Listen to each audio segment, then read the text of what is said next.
But even after African Americans began to be a part of the political process, the state legislatures of the South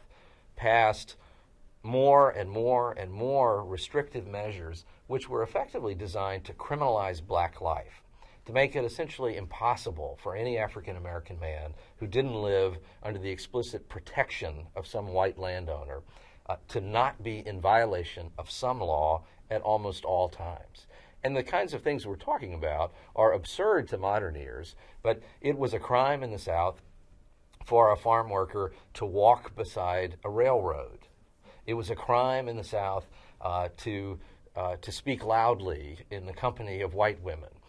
It was a crime to sell the products of your farm after dark, almost anywhere in the South.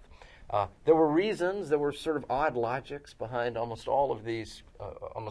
laws, and none of them said that they applied exclusively to African Americans. But overwhelmingly, they were only ever enforced against African Americans because the explicit intent,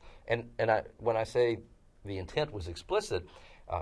it was. In the Constitutional Convention of Alabama in 1901, when a new constitution was passed, which effectively ended all black participation in political life and public life in Alabama, the discussions around the drafting of these laws were very open about the intention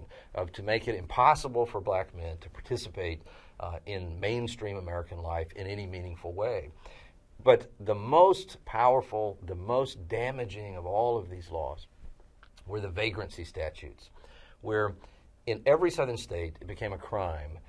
or you became a criminal, if you could not prove at any given moment that you were employed. What white Southerners then discovered was that this was also an extraordinarily effective way of intimidating African Americans away from the new civil rights they had obtained as a result of the 13th Amendment and the end of the Civil War.